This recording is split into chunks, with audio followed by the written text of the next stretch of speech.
friends, welcome to Annams recipes. இன்னைக்கு பூண்டு தக்காளி சட்னி எப்படி செய்யலாம்னு பாப்போம்.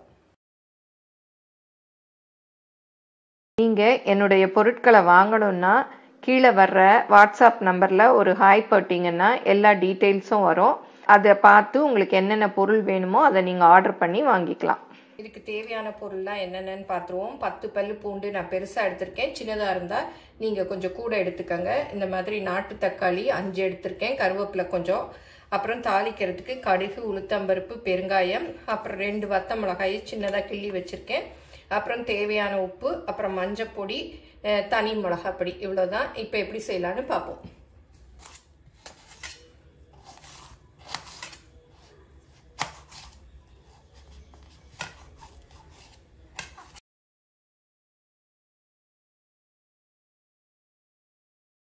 இந்த மாதிரி ஒரு பேன் வச்சு 2 டேபிள் ஸ்பூன் அளவு எண்ணெய் ஊற்றிருக்கேன். எண்ணெய் நல்லா காஞ்சிருச்சு.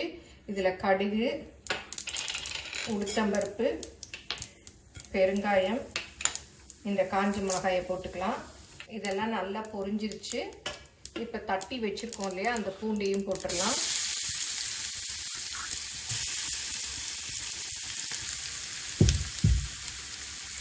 கொஞ்சமாக கருவேப்பிலை போட்டுடலாம்.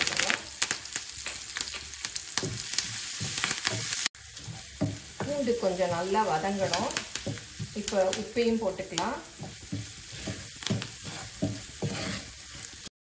பூண்டு நல்லா வதங்கிருச்சு. நறுக்கி வச்ச தக்காளியை போட்டுடலாம். இப்போ இந்த பேன் பத்தலை, இதில் மாற்றிக்கிறேன். பத்தும்னு நினச்சிட்டு வச்சுட்டேன், பார்த்தா பத்தலை. இப்போ மஞ்சள் பொடி போட்டுடலாம். முதலே உப்பு போட்டுட்டோம். இதுக்கு கொஞ்சம் ஒரு 1/4 டீஸ்பூன் அளவு மஞ்சள் பொடி, அப்புறம் 1 டீஸ்பூன் அளவு தனி மிளகா பொடி. உங்களுக்கு காரம் எவ்வளோ வேணுமோ அதை பார்த்து போட்டுக்கோங்க. இதை நல்லா மிக்ஸ் பண்ணி விட்டுட்டு ஒரு மூடியால் மூடி வேக விட்டுறணும்.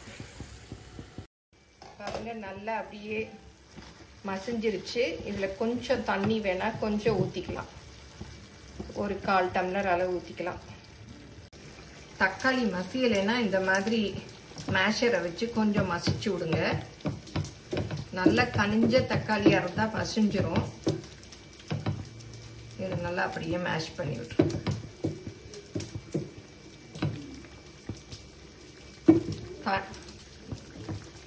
தண்ணி வந்து பார்த்து உங்களுக்கு வேணுங்கிற அளவுக்கு ஊற்றிக்கங்க.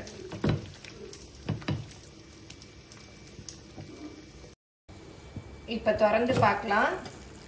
பூண்டு தக்காளி சட்னி நல்லா ரெடி ஆயிடுச்சு. அடுப்புலேருந்து இறக்கிடலாம். ஆன்லைனில் என்னுடைய பொருட்களை வாங்கணும்னா shop.annamsrecipes.com அப்படிங்கிற சைட்டுக்கு போனீங்கன்னா என்னுடைய ப்ராடக்ட் லிஸ்ட் எல்லாம் இருக்கும். அதில் எது வேணுமோ அதை செலக்ட் பண்ணி நீங்கள் வாங்கிக்கலாம். Credit card, debit card options எல்லாம் இருக்குது. நீங்கள் ஆர்டர் பண்ணி வாங்கிக்கலாம்.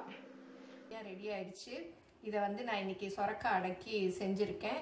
இது தொட்டு சாப்பிட ரொம்ப சூப்பராக இருக்கும். எல்லாரும் செஞ்சு பாருங்கள். எப்படி வந்ததுன்னு உங்கள் கமெண்ட்ஸை சொல்லுங்கள். பிடிச்சிருந்தா லைக் பண்ணுங்கள். உங்கள் ஃப்ரெண்ட்ஸுக்கும் ஷேர் பண்ணுங்கள். ஃபேஸ்புக், இன்ஸ்டாகிராமில் அன்னம்ஸ் ரெசிபீஸை ஃபாலோ பண்ணுங்கள். தேங்க்யூ.